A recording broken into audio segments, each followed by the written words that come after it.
దేవుని ప్రజ ప్రియమైన దేవుని వారాల రాత్రికాల సమయమందు దేవుని ఆలోచనలు కొన్ని మాటలు మనం పరిశీలించుకుందామండి. సమయం చాలా విలువైనది కనుక, ఎందుకంటే రేపేం జరుగుతుందో మనకు తెలియదు కనుక సృష్టికర్త అయిన దేవుని ఆలోచనల మేరకు లేక ఆయన కట్టడల మేరకు ఆయన చిత్తంలోని భాగంగా ఆయన ఆలోచనలను లేక ఆయన నోటి వాక్కులను, శాసనాలను, కట్టలను, విధులను అనుసరించి బ్రతికేదానికే మనల్ని దేవుడు క్రీస్తులో మనల్ని ఎన్నుకున్నాడు. భూమి పుట్టక ముందే ఎన్నుకున్నాడు. అది కూడా భూమే లేనప్పుడు మనల్ని ఎన్నుకున్నాడు. ఎంత గొప్ప దేవుడు, ఎంత ప్రేమ కలిగిన దేవుడు, ప్రేమ అయిన దేవుడు. ఆయన ప్రేమ వర్ణించడానికి అసాధ్యం కనుక మహాభక్తులు ఆయన ప్రేమను వర్ణిస్తూ ఏమన్నారంటే, ఆయన ప్రేమ అగాపే ప్రేమ. అగాపే ప్రేమ అంటే వర్ణించడానికి సాధ్యము అంతటి ప్రేమ అని కాదు. వర్ణించడానికి సాధ్యము కాదు ఏ మనిషికి, అంత గొప్ప ప్రేమ ఆయనది. కనుక అట్టి దేవుని నోట నుండి శాసనాలుగా, వాక్కులుగా, ప్రవక్తల నుండి, భక్తుల నుండి ప్రతి మనిషికి మేలు జరగాలని ఆయన ఆలోచన విధానాన్ని ప్రవక్తలు తెలియపరుస్తూ లేదా భక్తులకు తెలియపరుస్తూ గ్రంథంలో పొందుపరచడం జరిగింది.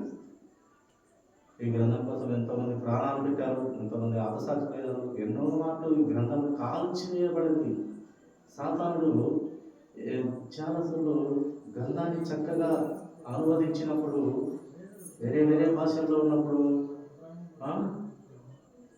మన భాషల్లోకి అనువదించడానికి రెడీ అవుతున్నప్పుడు కూడా గ్రంథము కాల్చివేయబడుతూ వచ్చి ఆ యొక్క సేవకుని లేక దేవుని పనిచేసే ఆ బిడ్డని కూడా దహించి వేసినారు. ఇంతటితో ఇతను చనిపోతాడు, ఇతని గ్రంథము పోతుంది అని అనుకొని అతన్ని ఆ గ్రంథాన్ని రెడీ అవుతున్న గ్రంథాన్ని కూడా కాల్చినప్పుడు ఆ భక్తుడు లేక ఆ దైవ ఆలోచనలో ఉన్నటువంటి వ్యక్తి ఏమన్నాడంటే, ప్రభువా, ఇంత కష్టపడి తయారు చేసిన నీ వాక్కులను తన్ని కాలిపోతున్నాను ఆయన.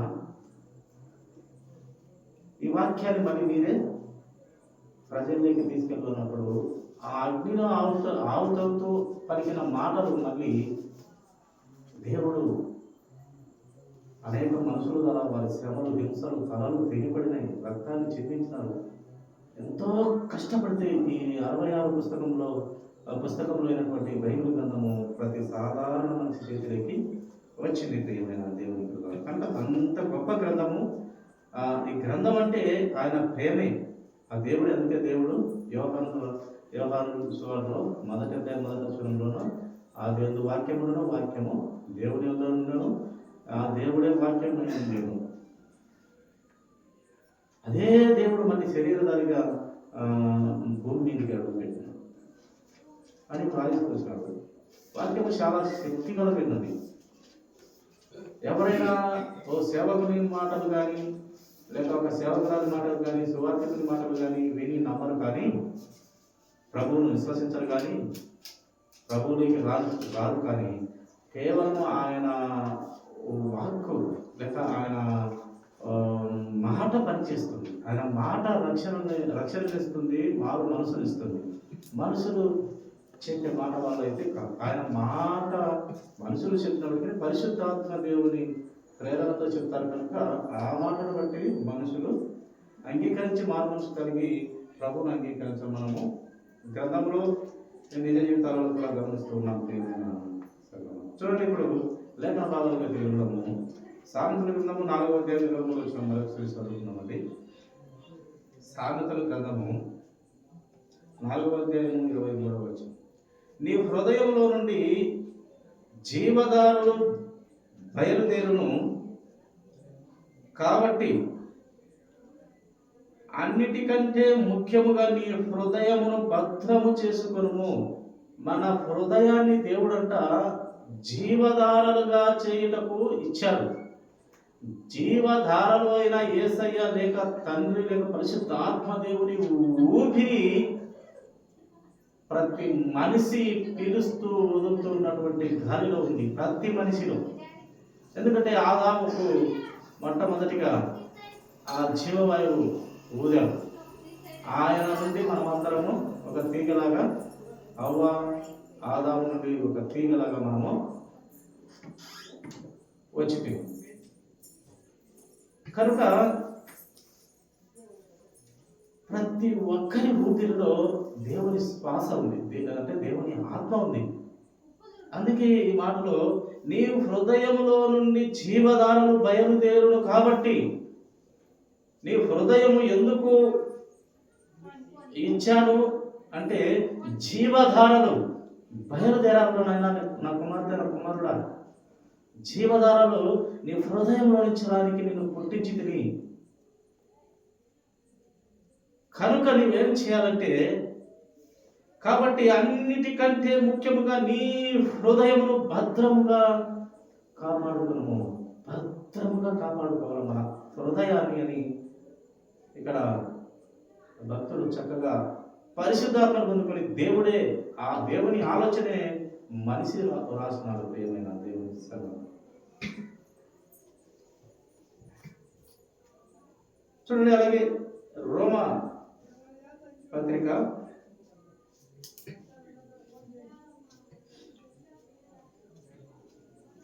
12వ అధ్యాయము 2వ వచనం. మీరు ఈ లోక మర్యాదను అనుసరింపక ఉత్తమమును అనుకూలమును సంపూర్ణమునై ఉన్న దేవుని చిత్తమేదో పరీక్షించి తెలుసుకున్నట్లు మీ మనసు మారి నూతన మగుట వలన రూపాంతరము పొందుడి. దేవుని చిత్తము, దేవుని ఇష్టము, దేవుని ప్రణాళిక, దేవుని ఆలోచన విధానాన్ని మనిషి కనుగొనాలి అని మనకు ఈ హృదయాన్ని లేక ఈ మనసు ఇచ్చినాడు. మనసు, హృదయం రెండో ఒకటిగా మనము భావిస్తాం. ఈ మనసు లేక ఈ హృదయము దేవుని చిత్తమును తెలుసుకోవాలి అని వ్రాయించినాడు ఇక్కడ భక్తుడు పరిశుద్ధాత్మను పొందుతాడు. కనుక సంపూర్ణమునై ఉన్న దేవుని చిత్తమేదో పరీక్షించి, సంపూర్ణమైన దేవుని చిత్తమేదో పరీక్షించి తెలుసుకోవాలని మనకు ఈ మనస్సు మారి నూతన మగుట వలన మనం రూపాంతరం పొందుతాం. మనస్సు మారి రూపాంతరం వలన మనమాట రూపాంతరము పొందుతాం. కనుక యేసుక్రీస్తు ప్రభువారు కూడా గెత్సేమనే తోటలో ఆయన రూపాంతరమైనాడు, మారిపోయినాడంట. ప్రభు ప్రార్థన చేస్తుండగా మారిపోయినాడు. శిష్యులు గమనించినారు. ఆయన ముఖము మెరిసిపోతున్నలాగా అయింది. అలాగే మోసే ఆ 10 ఆజ్ఞలు పలకలు తీసుకొని వస్తుండగా ఆయన ముఖము మెరుస్తూ ఉన్నదంట. రూపాంతరము, ఒక శక్తి. దేవుని ఆజ్ఞలు చేత పట్టుకొని వస్తుంటే ఆయన ముఖము ఆయనకు తెలియదు, కానీ చూసేవారికి ఆయన ముఖము వెలుగుతూ వస్తుందంట. ఆయన కొండ దిగి వస్తూ ఉన్నాడు, ఆయన ముఖము వెలుగుతూ. ప్రతి ఒక్కరూ రూపాంతరము పొందాలి. ఆయనను సంపూర్ణంగా తెలుసుకున్నట్టుకు మనకు ఈ మనసు ఇచ్చినాడు దేవుడు. ఆ మనసును లేక ఆ హృదయమును పవిత్రపరచుకోవాలి, పరిశుద్ధపరచుకోవాలి. ఇందాక లేఖనంలో అన్నట్టు భద్రంగా హృదయమును కాపాడుకోవాలి అని లేఖన భాగంలో మనకు బయలుపరిచినాడు మన యేసుక్రీస్తు ప్రభువు. కీర్తన గ్రంథము 51వ అధ్యాయము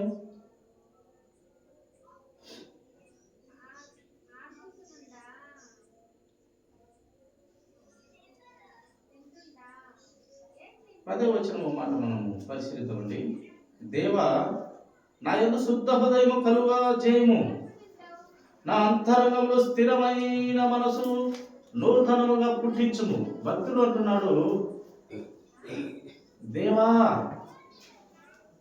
దావీదు మహారాజు అంటున్నాడు, దేవా నా యందు శుద్ధ హృదయము కలుగజేయము. శుద్ధ హృదయము, నీ హృదయాన్ని శుద్ధీకరించుకొను, భద్రము చేసుకోనమని లేఖనం ఇందాకనే చదువుకున్నాము. ఇక్కడ భక్తుడు కూడా ఏమంటున్నాడు, దేవా నేను మనుషుణ్ణి, ఈ లోకపు పాపపు ఆలోచనలో అపవాదిగానికి సులువుగా చిక్కిపోయే మనుషుని, నేను వ్యర్థుడను, నేను రాజు అయినప్పటికీ నేను పాపంతో అంటుకున్నటువంటి వాడను. నాయందు శుద్ధ హృదయము కలుగజేయము. నా అంతరంగంలో స్థిరమైన మనసును నూతనముగా పుట్టించు. స్థిరమైన హృదయం, స్థిరమైన మనసు కొత్తగా పుట్టించుము అని భక్తుడు తెలియపడుతున్నాడు. ఈ భక్తుడికి లేక ఈ దావీదు మహారాజుకు ఏమి కొదువ? ఆయనకు ఏది కొదవలేదు, కానీ తండ్రి దగ్గర ఏమడుగుతున్నాడంటే, ఆయన సింహాసనం కూడా అడగలేదు, ఆయన రాజునవుతానని అడగలేదు, అలాగే ఒక శక్తిని అడగలేదు, ఆయన వచ్చేవాడు ఏది అడగలేదు, కానీ శుద్ధ హృదయం అడుగుతున్నారు. శుద్ధ హృదయం కావాలి. ఆయనకు అన్నీ ఉన్నాయి, లోక సంబంధమైన అన్నీ ఉన్నాయి, కానీ ఒకటే లేకున్నట్లుగా మనము లేఖనంలో చూస్తున్నాం. అదేంటంటే శుద్ధ హృదయం, స్థిరమైన మనసు నూతనముగా నా హృదయంలో పుట్టించుము అని లేఖనంలో మనము చూస్తూ ఉన్నాం. ప్రియమైన దేవుని పిల్లల,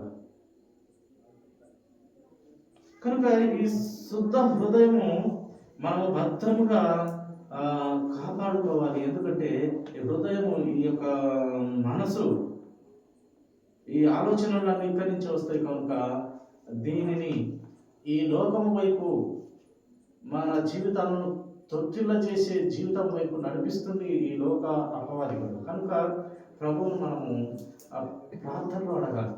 ఇక్కడ భక్తులు అడుగుతున్నట్టుగా, దేవా నా యందు శుద్ధ హృదయం కలుగజేయమయ్యా, నా అంతరంగంలో స్థిరమైన మనసును నాకు పుట్టించయ్యా అంటున్నాడు. చూడండి, మత్తయి సువార్త 22వ అధ్యాయము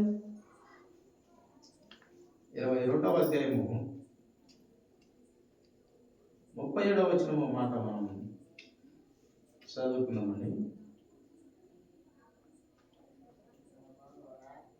అందుకు ఆయన, నీ పూర్ణ హృదయంతోనూ, నీ పూర్ణ ఆత్మతోనూ, నీ పూర్ణ మనసుతోనూ నీ దేవుడైన ప్రభువును ప్రేమించవాలని. ఇదయ్యే ఆ హృదయం కూడా ఎలా ఉండాలంట?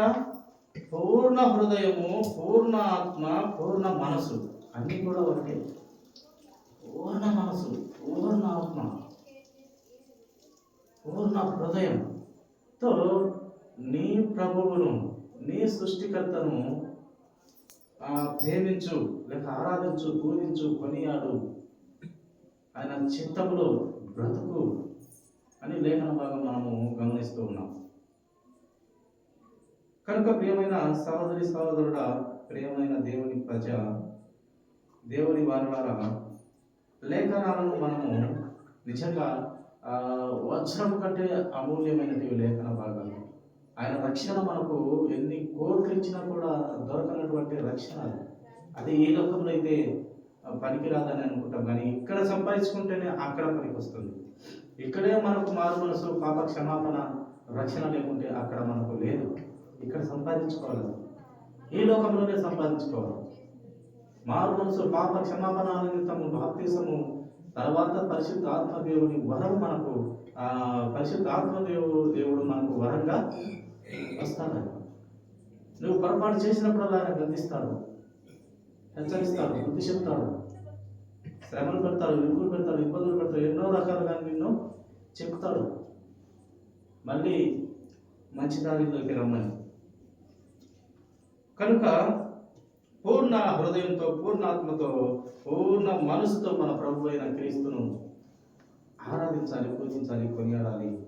అని లేఖనం మనకు బయలుపరుస్తూ ఉన్నది. ప్రియమైన దేవుని సంఘం చూడండి, మొదటి సమూయేలు గ్రంథము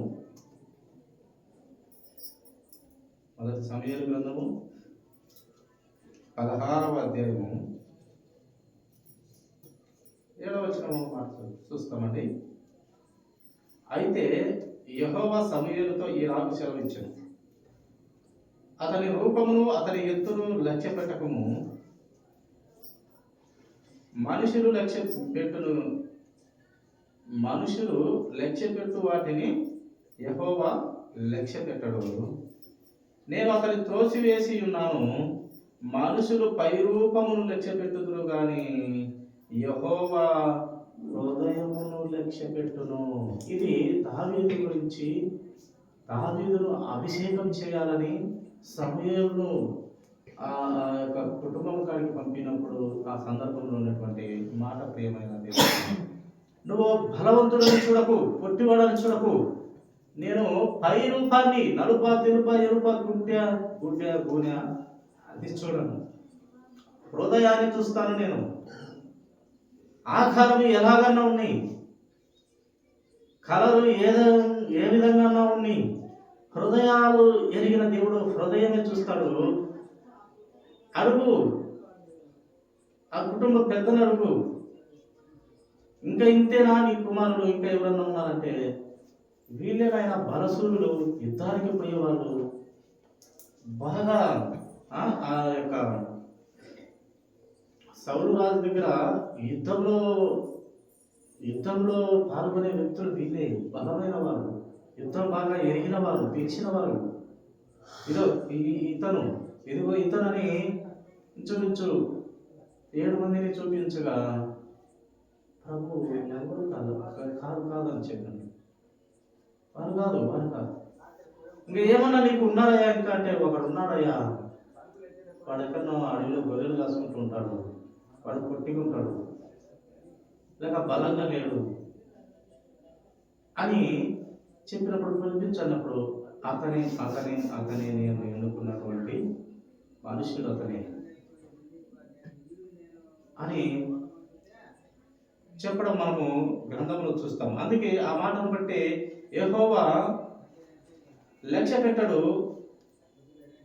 నేను అతని త్రోసివేసి ఉన్నాను అనగా సౌలును త్రోసివేసి ఇంకొక రాజును వెతుకుటలో వచ్చినప్పుడు మాట్లాడుతున్నటువంటి మాటలు దేవుడు. మనుషులు పై రూపమును లక్ష్య పెట్టుదురు కానీ యెహోవా హృదయమును లక్ష్య పెట్టును. దావీదు హృదయం ఎరిగినటువంటి వాడు, లేక దావీదు దేవుని హృదయం ఎరిగినటువంటి వాడు. అందుకే దేవుడు నా ఇష్టానుసారుడు అని అన్నాడు. ఒక చిన్న తప్పు చేశాడు, ఇంకా జీవితంలో మళ్ళీ తప్పు చేశాడు, క్షమాపణ కోరాడు, విపరీతమైన వేదన బాధన గురై సాష్టాంగపడి క్షమాపణ కోరినాడు. ఇంకా తప్పు చేయకుండా బ్రతికాడు. దావీదు చాలా గొప్ప వ్యక్తి. నా ఇష్టానుసారుడయ్యా, ఒకసారి తప్పు చేశాడు, ఇంకా తప్పుకు అవకాశం ఇవ్వలేదు ఇంకా అని అభిషేకించు అని ఎక్కడో గొడవలు కాసుకొని ఆ యొక్క రాళ్ళు విసురుకుంటా, ఏమంటావు, గొడవలతో రాళ్ళు విసురుకుంటా, లేక ఒక సంగీత వాయిద్యం మాదిరి చిన్నది ఉంటుంది, అప్పుడు దేవుని పాటలు పాడుకుంటూ, ఆ గొర్రెలు కాసుకుంటూ, ఆదరించుకుంటూ తిరుగుతూ, ఒక సాధారణంగా ఉన్నప్పటికీ గొర్రెలు అంటే క్రూర జంతువులు పట్టుకుంటే మళ్ళీ వాటిని నోటి నుండి విడిపించే దావీదు అంత ధైర్యం కలిగిన వాడు. మళ్ళీ ఒక్కసారి కత్తి చేత పట్టుకొని యుద్ధంలోకి దిగినాడంటే దావీదు 10,000 మందిని చంపేదాకా రాడంట బయటకు. అంత యుద్ధశూరుడు ఆయన. అందుకే హృదయాన్ని లక్ష్య పెట్టును. అందుకే ఇందాక లేఖన భాగంలో దావీదు ఉన్నటువంటి మాట, ప్రభువా నా దేవా, నా హృదయము నూతనముగా పుట్టించుము, నా హృదయము శుద్ధి చేయమన్నాడు. ఆ ఒప్పుకొలుతనము దావీదులో పుష్కలంగా ఉంది. ప్రియమైన దేవుని వల్ల కనుక హృదయాలు ఎరిగిన దేవుడు ఆ హృదయాన్ని శుద్ధిపరచమన్న ఆ దావీదుని ఎన్నుకొని రాజును చేసి ఇది చేసిన తర్వాత దావీదు తన కుమారుడికి కూడా, నాయన ఏదో ఈ వజ్రాలు సంపాదించిన, నాయన ఈ ఆస్తి సంపాదించిన, ఈ కోట సంపాదించిన, ఇది అది నీకు ఏది కొలువు కాదని చెప్పిన లాస్ట్ ఆయన చివరిగా చనిపోయే సమయంలో ఏదో ఆస్తులన్నీ ఉన్నాయి, లేదా నీవు అనుభవించడానికి ఎంతమంది స్త్రీలైనా ఉన్నారు, అదే ఇదని చెప్పలేదు. కానీ లాస్ట్ నాయన పొరపాటున కూడా నీవు దేవుడు మరచకూడదు, నాయన నీవు పొరపాటున మరచితివా నిన్ను దేవుడు కూడా మారుస్తాడు, నిన్ను దేవుడు కూడా చేయి వదిలేస్తాడు అని ఆయన చివరి సమయంలో కూడా తన కుమారుడికి చక్కని దేవుడి సంబంధమైన ఆత్మీయమైన మాటలు చెప్పినాడు. ఆ కుమారుడు దావీదా దేవుడిని ఎట్టి పరిస్థితిలో చదువుతున్నాడు. మొత్తానికి ప్రభువా నేను ఒక మందిరాన్ని కడతాను నీకోసమని అంతా బంగారు, దానికి సంబంధించిన కర్రలు చెక్కలన్నీ రెడీ చేసుకున్నప్పటికీ నీవు యుద్ధంలో పోతే ఎంతమందిని చంపినావు ఆయన, 1000 మందిని చంపినావు ఆయన. నీకు ఒక పాట ఉంది, సౌలుకు 1000 దావీదుకు 10,000. సౌలు పోతే 1000 మందిని చంపుతానంటారా, దావీదు పోతే 10,000 మందిని చంపుతాను. నాయన లేదు, నీ చేతులు రక్తంతో తడిచిపోయినాయి నాయన, నువ్వు కట్టకూడదు. నీ తరము నుండి, నీ నడుము నుండి వచ్చిన వాడు నీ కుమారుడు కడతాలే, ఆ అవకాశం నీ కుమారుడికి ఇస్తామని ఆ కుమారుడైన ఈయన అన్ని సమకూర్చి సిద్ధపరిచి కుమారుడికి ఇస్తే కుమారుడు కట్టినాడు ఒక అద్భుతమైనటువంటి మందిరాన్ని, బంగారుతో కట్టినటువంటి మందిరమును కట్టి దేవుడికి ఇస్తే దేవుడు ఏమన్నాడంటే ఇది నాకు చాలు, ఇందులో నేను పట్టను, నా అంతస్తు నా కెపాసిటీ తెలుసా, భూమి నా పాదపీఠము, ఆకాశము నా సింహాసనము ఉన్నా, అది అది నా కెపాసిటీ, అది నా రేంజ్ అని చెప్పినప్పుడు. కానీ దేవునికి చిన్నదైన పెద్దదైన ఒక గుడి కట్టాలనుకున్న ఆ యొక్క ఆలోచనను బట్టి మెచ్చుకొని, అయితే నేను పట్టాలంటే నేను చాలా పెద్దవాడిని, ఈ భూమి అంతా కూడా నేను కాలు పెట్టుకునే స్థలం ఇది, నా సింహాసనము నేను కూర్చుండే ప్లేసు లేదా చోటు ఆకాశం విశ్వంలో ఎంతుందో అక్కడ అంత గొప్ప దేవుడు, ప్రియమైన దేవుని వారు. కొరింథీయులకు రాసినటువంటి 2వ పత్రిక మాట మనం చూస్తాము.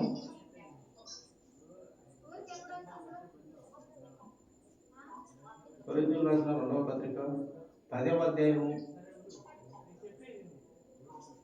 5వ వచనము చదువుకుందామండి. మేము వితర్కములను, దేవుని గూర్చిన జ్ఞానమును అడ్డగించు ప్రతి ఆటంకమును పడదోసి ప్రతి ఆలోచనను క్రీస్తుకు లోబడినట్టు చెరపట్టి, దేవుని పనికి ఏది అడ్డమొచ్చినా, దేవుని పనికంట ఏది అడ్డమొచ్చినా ఈ అపోస్తలులు లేక ఈ పౌలు గారు ఒప్పుకునే ప్రసక్తే కదా. దేవుని పని అనగా అది సత్క్రియ, అది మంచి పనులు. ఆ పనికి ఎవరైనా ఏదైనా ఆటంకం వస్తే వారు తర్కించి, వివాదమైన పర్వాలేదు, తర్కించి మాట్లాడి క్రీస్తుకు లోబడే పనిని చెరపడుతున్నారు. క్రీస్తుకు లోబడే పనిని వాళ్ళు విజయవంతం చేస్తారు. క్రీస్తుకు లోబడే ఆలోచన విధానాన్ని వాళ్ళు బయలుపరుస్తూ వచ్చారు. క్రీస్తు ప్రేమను బయలుపరుస్తూ వచ్చారు. క్రీస్తు సత్యాన్ని తెలియపరుస్తూ వచ్చినారు. కనుక ప్రియమైన దేవుని బిడ్డలారా, దేవుని ఆ వాక్య పలుకులు మన హృదయంలో ఉంటే సాతాను మనకు దూరం ఉంటాడు. లేదా ఈ లోక సంబంధమైన ఆలోచనలతో మనం నిండి ఉన్నట్లయితే దేవుడు మనకు దూరం ఉంటాడు. కనుక హృదయ శుద్ధి కలిగినటువంటి ఆరాధన మనకు మంచిదని దైవ గ్రంథంలో మనకు దేవుడు తెలియపరుస్తున్నాడు. ఆయన ఏమడుగుతున్నాడంటే, ఆయన నీ ధనము అడగట్లేదు, ఆయన నీ పేరు అడగట్లేదు, నీ ధనం అడగట్లేదు. ఆయన ఏమడుగుతాడంటే, నీ హృదయం నాకిమ్ము. నీ హృదయం అనే వాకిలి బయట తలుపుల యొక్క నేను ఉన్నాను, నీ హృదయం ఇమ్ము అని ఆయన మనకు బయలుపరుస్తున్నాడు. దేవుని కనుక ఆయనకు హృదయాన్ని ఇవ్వాలి. కనుక మనం కూడా మన శరీరం ఎక్కడ, నీ మనసు ఎక్కడ, నీ నోరు దేనిని స్తుతిస్తుంది, నీ హృదయము ఎవరి వైపు ఉంది అనేది దేవునికి కావాలి. నీ నోరు ఎవరిని స్తుతిస్తుంది, నీ శరీరం ఎక్కడ, నీ మనసు ఎక్కడ. మందిరంలోకి వెళ్తాము, మన శరీరం మొబైల్ వెతుకుతుంది, మన మనసు ఎక్కడో ఉంటుంది. శరీరం అయితే ఊరికి అక్కడ కూర్చోంటుంది, కానీ మనసు ఎక్కడ ఉంటుంది. అందుకే పేదాలతో అయితే మీరు ప్రార్థించదు, కానీ మీ హృదయం నాకు చాలా దూరంగా ఉందని దేవుడు బయలుపరుస్తూ వచ్చినాడు. కనుక ఆలోచనలు దేవుని వైపు త్రిప్పబడాలి. మన ఆలోచనలు దేవుని వైపు త్రిప్పబడాలి అంటే మన హృదయ ఆలోచనలు ఎటు వెళ్తాయో మన జీవితము అటు వెళ్తుంది. మన హృదయ ఆలోచనలు సాధారణ వైపు వెళ్తే మన జీవితము ఆ లోకంలోకి వెళ్తుంది. మన హృదయ ఆలోచనలు ప్రభు వైపు వెళ్తే మన ఆలోచనలు జీవం వైపు వెళ్తుంది. నీ హృదయం ఎలా వెళ్తే అలా నీ క్రియలతో కూడినటువంటి ఆ ఫలితాన్ని పొందుకుంటామని లేఖన భాగాలు మనకు తెలియపరుస్తాయి. కనుక మన మనసు ఏమో చూడండి, చాలా మంది ఇప్పుడు మొబైల్ వేసినాక మన మనసు ఫోన్తో, ప్రతి ఒక్కరు ఫోన్తోనే ఉంటుంది మనసు. హృదయం చూస్తే లోకంలో ఉంటుంది, శరీరం చూస్తే మందిరాలలో ఉండొచ్చు. హృదయం మనసు ఫోన్తో, హృదయం లోకంతో, శరీరం మందిరంతో. ఇలా ఉంటే కుదరదు. పూర్ణాత్మతో, పూర్ణ మనసుతో, పూర్ణ వివేకంతో నీవు దేవుని ఆరాధించాలి, పూజించాలి, కొనియాడాలి, దేవుని కోసం బ్రతకాలి. పూర్ణాత్మ, పూర్ణ మనసు, పూర్ణ వివేకం. కనుక చూడండి, శరీరం ఒకసాట మందిరంలో, మన అలాగే మనసు ఫోన్లో, హృదయం లోకంలో. ఇలా ఉంటే కుదరదు. పూర్తిగా ప్రభువుకు అప్పచెప్పుకోవాలి. ఒకప్పుడు యేసుక్రీస్తు శిష్యుల వారు కూడా సంపూర్ణ మానవులు, లేక పూర్ణమైనటువంటి మనుషులైతే కాదు ఆయన శిష్యులు. ఆయన మరణమై తిరిగి లేచిన తరువాత అప్పుడు పరిపూర్ణులుగా పిలువబడుతూ వచ్చినారు. ఎందుకంటే ప్రభు కోసం ప్రాణాలు ఇచ్చినారు, తలలు ఇచ్చినారు, రక్తం ఇచ్చినారు, కోయబడ్డారు, నలుగుతబడ్డారు, నీటిలతో ఉచ్చబడ్డారు. ఈ రకంగా వారి ప్రాణాలను ప్రభు కోసం ఇచ్చారు. కనుక పూర్ణులైపోయారు, పరిపూర్ణులైపోయినారు. ప్రభు బ్రతికున్నంతసేపు ఆయన దగ్గర ఉన్నారు, కానీ ఆయనను కనుగొనలేకపోయింది. ఎప్పుడైతే ఈ బ్రతికున్నప్పుడు, ప్రభు బ్రతికున్నప్పుడు దేవుని ఆలోచనలు తెలియపరుస్తూ ఆయన చనిపోయిన తర్వాత, అయ్యో ఒక ఆయన, అదే యేసుక్రీస్తు బోధకుడు ఉండేవాడు, బాగా చక్కగా ఉన్నాడు, ఆయన ఏదో చెప్పినాడు, కానీ అది నెరవేరలేదా అనే భ్రమలో ఉన్నప్పుడు, మూడవ దినాన తిరిగి లేచి మళ్ళీ కనపడినప్పుడు అప్పుడు వారిలో పరిపూర్ణతత్వం బయలుపడింది. దేవుని కోసం బ్రతుకుట వాళ్ళు నడిచినారు. హృదయాన్ని మనస్ఫూర్తకంగా వాళ్ళు మన ఆత్మతో, సత్యంతో దేవుడిని తెలుసుకోవడం మొదలుపెట్టినారు. దేవుని కోసం హతసాక్షులైనారు, ప్రాణాలు ఇచ్చారు. అప్పుడు పరిపూర్ణులైనారు వాళ్ళు. కనుక ప్రతి మనసులో మనమందరం కూడా పాటలు పాడినా, వాక్యం చెప్పినా, ఏ పని చేసినా పరిపూర్ణముల మానవులం అయితే కాము, కానీ అవనికే దేవుడు ఈ గొప్ప గ్రంథాన్ని, ఈ గొప్పదైన భక్తులను, ప్రవక్తలను, భక్తురాండ్లను మనకు పెట్టి వారి ద్వారా బుద్ధి నేర్పుతున్నాడు, ప్రవక్తల ద్వారా బుద్ధి నేర్పుతున్నాడు. అన్ని చాలక దేవుడే దిగి వచ్చి మాదిరి జీవితాన్ని పెట్టి మనకు బుద్ధి కలిగేలా చూపించి మాదిరి పెట్టి ఆయన చనిపోయాడు. ఆయన తిరిగి వస్తానన్నాడు. వచ్చేంత వరకు మనకు మళ్ళీ పరిశుద్ధాత్మ దేవుని వరంగా ఇచ్చాడు, మన హృదయంలోకి ఇచ్చాడు. జాగ్రత్త, నేను వస్తాను తిరిగి రెండవ అక్కడగా. అంతవరకు మీకు పరిశుద్ధాత్మ దేవుడు మీకు దగ్గరగా మీలోనే ఉంటాడు. నేను వచ్చే వరకు మిమ్మల్ని మీరు కాపాడుకోండి, మీ యొక్క పరిశుద్ధతను కాపాడుకోండి,